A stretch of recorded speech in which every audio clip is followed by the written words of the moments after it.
On today's video, we're going to talk about the things we need to do when we're at the track. Making adjustments, understanding what to do and when to do it. More on that when we get back.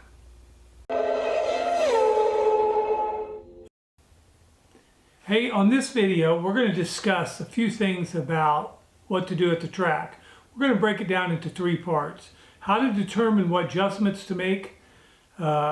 Do I need to attend a racing school, and document everything.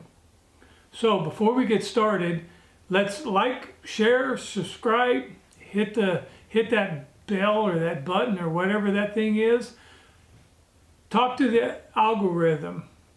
Okay, the last video you guys did a super great job on, so thanks a lot. On this video, we're going to talk about 3 things we need to do at the racetrack to be better racers. Step number 1. Step 1 or part 1 would be to determine what adjustments to make at the racetrack. And the first thing we need to do in that would be to determine what my car is doing. Am I tight? Am I loose? You know, you're going to be like tight on entry, tight in the middle on throttle, or loose on exit. That's generally kind of the scenario in which we are. So these are the things that you might be. So we need to figure out what my car is doing, okay? We need to understand that most of the time, even though the problem feels like it's on exit and we can't get any traction, that the problem's probably started on entry. So most of our problems do start on entry. So understand that before you go start looking at exit going, oh, I need more drive. I got wheel spin. Well, I got wheel spin because I'm loose because I was tight on entry. So understand where that problem is, okay, and where it starts. Understand which part of the car that the problem's coming from. So I can get a guy who goes, well, my car's tight on entry. Well, I think he means it's pushing the nose, and he's saying it won't auto turn.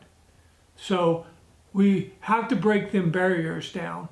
You know, the front of the car, when it pushes the nose, when you're tight on entry because your car is up on the bar, but you've transferred the weight back, and you're going to turn in on under throttle, and when you turn the steering wheel, the front tires don't respond. That's tight on entry on gas. You can be tight on entry off gas. Car's up on the bars, you got off the gas, it come down on the bar. Now it wants to go straight forward, and you turn the wheel and nothing happens. So that's tight on entry off gas.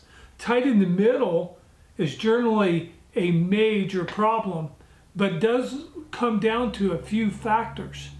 Okay, so try to understand this as I'm telling you. Tight in the middle means I've got the car in and I've turned it and I'm going to center. My left side weight may or may not have transferred, but I'm not back in the gas. So my car is going to come back and sit down on the rear tires, and the next time I pick the gas up, center of the corner, it's going to go straight. And then I'm going to throttle turn it, and then it's going to be loose, and I'm going to complain about being loose on exit. That's tight in the middle. Left side weight needs to be transferred to the right side of the car, no matter where you transfer it, early or late. Once you transfer it, you need to stay in throttle to keep the rear steer in the car, and this will eliminate the tight in the middle scenario. So we need to determine, you know, what our problem is. We need to determine, is it in the front of the car? It is in the back of the car. Okay, now for me, I sucked at this. I was not very good at this. So I learned that I needed to, because I always got out and said the same thing, you know, I was loose. And later on, I started talking to myself. So I would go into the corner and I'd say, okay, I'm tight. And I'd go down to the next corner, okay, I'm tight.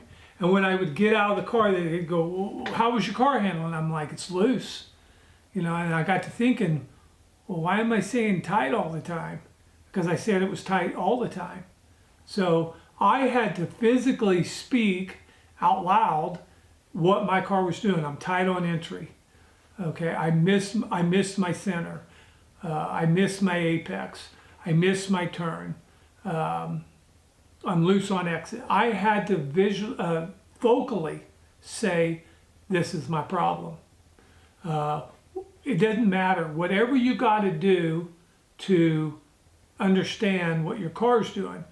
Understand this, if you're naturally a great driver, you're going to fix whatever issues you can in the seat of the car in the first lap and a half, maybe 2 laps. You're going to fix these things. And many times you see a guy and he's kind of bumbling around, and 2 or 3 laps in, and then his car comes to life because he's resolved all the issues that he can resolve with the car with his driving. He's changed his driving, he's found the racetrack, and then he gets out and tells you what that car is. Well, we need to fix what the car is so the driver doesn't have to fix as much. So if we can give the driver a better car, then he can either come to it quicker, or we're just going to be better. So talk to yourself, understand which end of the problem's on, understand, once you kind of determine the problems in the front, problems in the rear, then you can kind of start pinpointing on what adjustment to make. So in this scenario, we'll just say we're tight on throttle entry. Okay, so I say every problem, every adjustment has 5 fixes. Okay, and in that, one of the fixes is really good. It's really good. The next fix is okay. The third fix is borderline, and the other 2 are just kind of bad. But they all have some effect on the problem, tight on entry. Okay?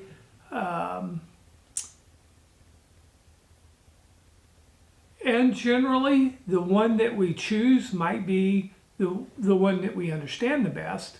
So like for an example, we might understand springs better than we do shock valving. So we might say, soften the spring rate. But I'm also hitting the racetrack. I'm tight on entry, car won't turn. But when I do get the car down on the nose, it's hitting the ground. So making the car softer or lower is maybe helping one problem, but hurting another. And that's what we want to eliminate. We don't want to create more problems. Because here's what happens.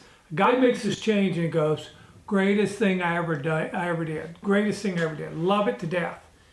Week 1. Week 2, he's like, it's okay, but I can make it work. Okay? Week 3, he's like, we need to make some changes here because this ain't as good as I thought it was. And week 4, it's time to go on to something else.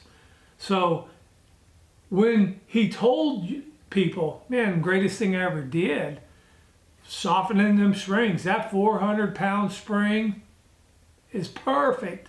Okay? But in week 4, he's like, get it out of there and let's go back to a 550. But he told you, and now you're on this 400-pound spring, and you're going to do it all season long.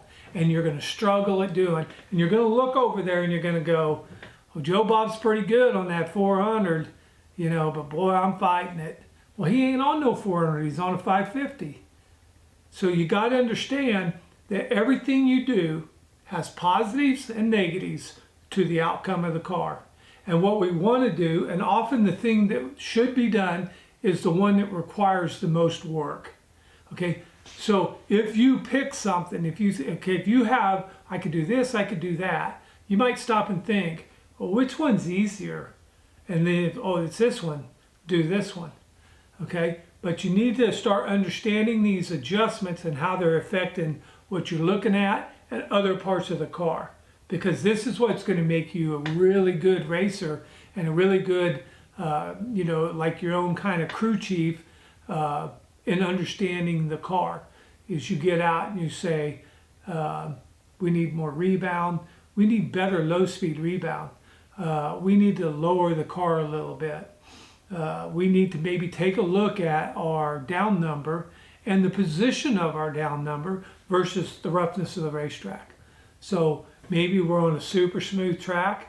Maybe we can lower the front of the car a little more. Maybe we can add a little rebound.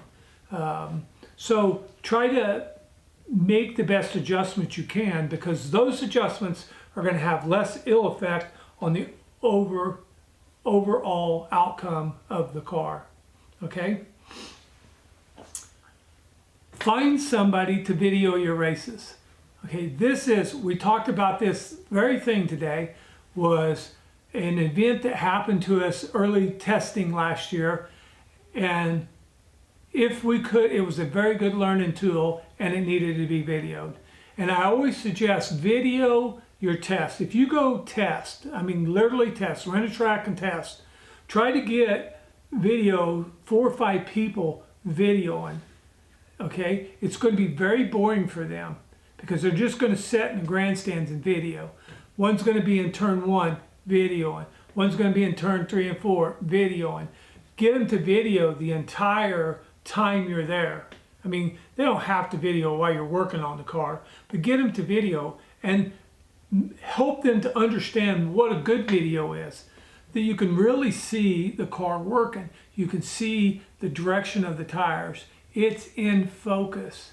But we had this event where we went out the last session of the night.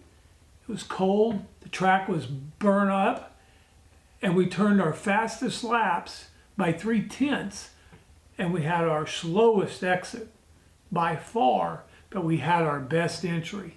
So we made the car, we got the car on the nose, we got it in deep into the corner, under speed, and we come off slow. We was middle of the back straightaway before we was full on throttle. And we were 3/10 faster than we'd been all night. So this is not just something that happened, we're looking at it on the watch, but you need to understand why, where, how. You need to understand these things. And if you don't understand them, you got it on video. And maybe later on in your career or later on in the year, as you learn more things, you'll go back and go, I need to look at that video again because I need to understand that. When things happen to you at the racetrack, whether it's a shock that falls off your car or something broke and you get faster, there's always the question, why? Understand why this is happening on your car. Okay, doesn't mean that you can race without a left front tire. We've all seen people win races, heat races, whatever, when the tire fell off. Doesn't mean you can race without a tire. I've had many guys say they broke a shock, car's way faster. There's a reason why that is, but can we race day in, day out with left rear shock? No. So we're going to have it on the car. But understand why, because some of the why sometimes will help you to make different changes to your overall program that will make you faster in the long run. So understand the why. Get somebody to video those races, pay them if you have to pay them, praise them because it's going to have to keep them coming back, and get them to do it weekly. If that chore falls upon your wife, you treat her like a princess, because this is super important to your racing program that you get great video. And if you don't get great video, then you can't learn as fast. So get great video. If you have to pay somebody to do it, pay them. Praise them to do it. GPS timing devices. It's a great tool. Now I can't say that racetracks or series are going to like this. IMCA is not going to like this. And sometimes you can get a GPS timing device within a GoPro camera, but they're not, I don't think, as good as a standard GPS timing device. We sell some.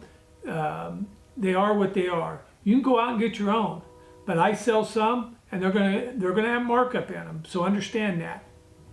Okay, it's just the way it is. You're going to probably call back and want me to help you with it, and you can do just like I did, or I can help you. You can figure it out, or I can help you figure it out. But I'm going to charge you for the device. Very good piece.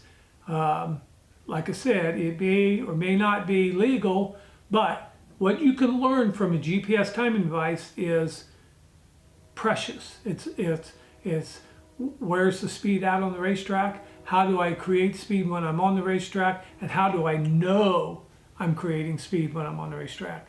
We did this for, in that crate late model deal that we did, we timed 5 cars for 5 years, and it taught me where the speed was on the racetrack and how to get more speed on the racetrack.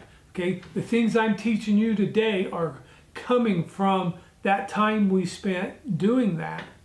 Okay, so right off the bat, when you have good GPS timing, it gives you a theoretical time, and that theoretical time is well in your capacity because you've already done it. Now just do it for 8 laps or 20 laps.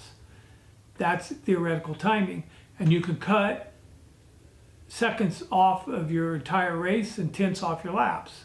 So GPS timing device. As always, find the problem, fix the problem. I say that all the time. Find the problem. What is the problem with my race car? And then fix that problem. Don't jack up the right front because I'm going to take rebound away from the right front because I want more drive. I put this rebound in, it hurt my drive, so I'm going to take it out. Well, that's not the answer. I put rebound in because the car wouldn't turn.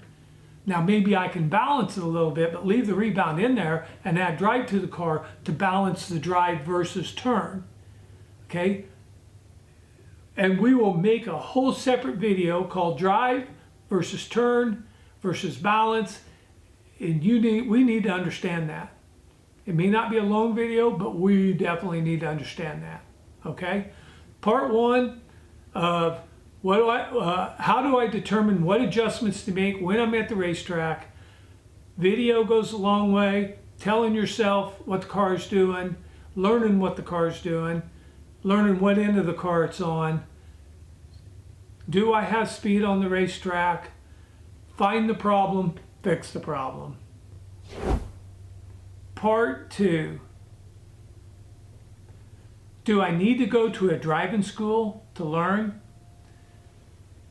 Yes and no. Okay? I look at the driving schools. A lot of these videos are focused around dirt racing because we're dirt racers. But the basic principles that I'm teaching apply to asphalt too. So you asphalt guys, you need to, I can't do a lot of asphalt videos because we don't even have an asphalt track within a state and a half from here. Middle of Missouri may be the closest, if it's not dirt. So a lot of the videos are formed around dirt racing. Okay, the schools for asphalt drivers, way different, and in my opinion better, because they're not teaching you about your race car, they're teaching you about how to drive the thing. Okay, and I think that's more important than how to put caster and camber in your car, because at some point you're going to learn that, and you're never going to learn how to drive it right because nobody ever taught you. Okay, so instead of going to a class where you have this very top-notch driver and he's teaching you how to put caster in because he wants to sell you a car, that dude should teach you how to race. Okay, dirt guys understand. They don't want to tell you because they don't want to race you. Asphalt guys have a whole different perspective of the people they're racing. It's the difference between asphalt and dirt. So an asphalt guy going to a school, very good. A dirt guy going to a school, I got to ask myself, what is the school? I paid money to go to a school. Okay, when I go to the school, do I have to pay more money for stuff? Okay, so if I come out and I say, I went to this school and I learned how to do these things, and I learned a few things that are obvious, like where's the moisture at in the racetrack? And these are good things to know and to learn, but did I learn how to apex the corner? Did I learn what my braking zone is? Did I learn anything about driving? When I come home with a $1,700 shock package and I say, hey, I got this. Well, you paid $300 to go to the school, and so you're coming out $2,100 behind for a shock package and a little bit of knowledge. So understand, schools are good. You probably got to go more than once to learn a lot of things. We have to hear it multiple times before we get it. Guys tell me all the time that they watch these over and over.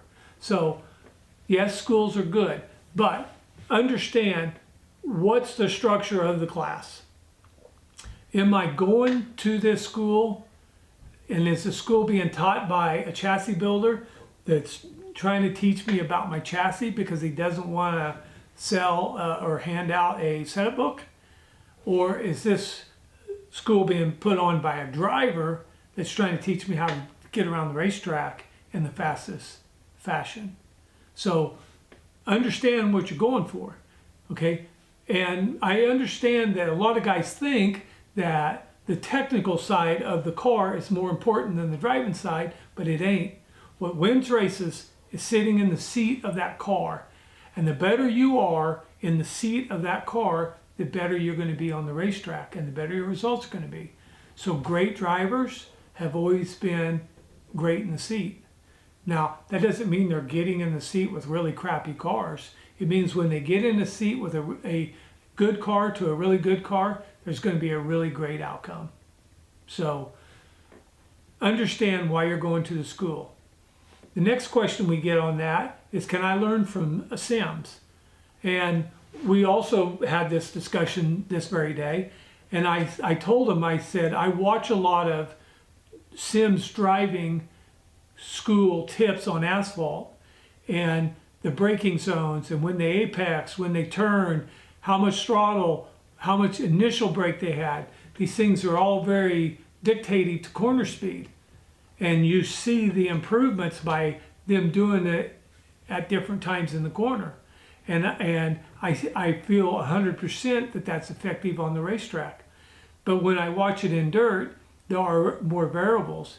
You know, can I drive that corner the same way both times? Okay, so I'm going to change my braking zone. Do I really get it done? And when I did the car react the same as it did the last time? Now, when you're on asphalt, the answers to those questions are probably yes. And on dirt, they could have some variables. So you got to understand that. But if, let's say for an example, you have a Sims game and they have your racetrack on that game and you run that track with your setup 2 or 3 times a week, you bet you're going to be a better racer. Absolutely. And then you need to take what you learn on your Sims and apply it to your real car because it is going to make you a better racer. Now, go out and turn laps at Eldora and then go race at a quarter-mile racetrack. Yes, I still think there's going to be some improvements, but it's going to take longer to apply. So try to find a track that's similar to yours. If it's not yours, try to find a track. Get your car setups to match your big car setups as good as possible. Your tires, your shock valving. You may have a little more adjustment. You may be able to put an adjustable shock on that car and race at that track and tune that shock around and get an idea of the amount of rebound you might need or like for that car, you know, instead of, you know, just what you're on. Okay, so, you know, whatever you're on, you need to understand that too. So part 2, do I need to attend a racing school? Racing schools are good. Racing schools can cost you money. But at the end of the day, you need to make sure you come out of that school with knowledge. So when you're there, ask questions and, you know, maybe have questions when you go.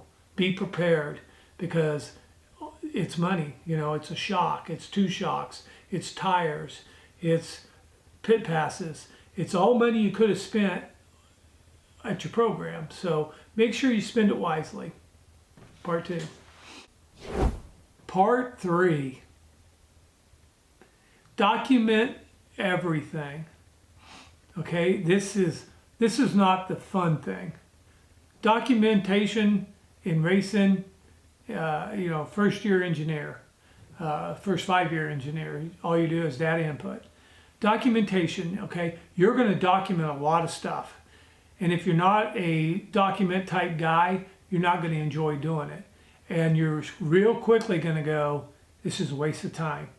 Well, documentation doesn't show up its benefits instantly. So understand that. You may have to document the racetrack, the moisture in the racetrack. We talked about this in the last video. But document your setups to 100%. Okay, document the outcomes of your setups. This is a business, okay? It's your hobby, but you need to treat it like it's a full-time business. Okay, documentations for tax purposes is part of the business, but documentation to understand what my car is doing. Did it make a positive change when I made these changes? Do an ABA test where I start out here, I change it, and then I go back to make sure my car's like it was. Understand, as I do these things, if I can't do them all in one night, then it's a tainted test. Understand that. But there's still knowledge to be learned. I go to the racetrack, I have my documentation on the track, the weather, the temperature, the water count, my setup, heat race start finish, my feature setup. I come back, I'm saying the car is tight, but the track is moist. So maybe we leave the car alone and we don't adjust it because it was tight in the heat race. And the track's going to slick off because it has every week for the last 8. Temperature's about the same, mid-90s. So we're going to let it ride and we're going to let the track come to the car. Okay, last 2 weeks we made the adjustments and we went out and we weren't tight enough. So learn from your mistakes, but learn from your documentation. It's easier to document it. And when you're sitting there, we did this week. We talked about a race that happened and an outcome of that race. And I told him, I said, well, you can't say that because we don't know. We were there and we're thinking that this is how it was. But it could have easily been different than that. And I'm probably sure it was because that's really kind of how it works. And if we'd have documented some of that, either in video or just on paper, we'd had proof to say, yes, this is exactly what it was. You know, so documentation isn't one of the things you're going to enjoy doing, but when you do it and you do it long enough, you will see the fruits of your labor because it is a little bit time consuming and taunting. It's not the funnest thing, but it will pay off in the long run. So document everything. That's part 3 of this video. We're about 4 videos maybe into this series here. We're going to come up with, the next video is going to be, how can I be as fast as them? And what do I need to do to be faster? That's going to be the next video. But guys, hey, I really appreciate you being here. As always, go fast, go left. God bless you, and we'll see you the next time.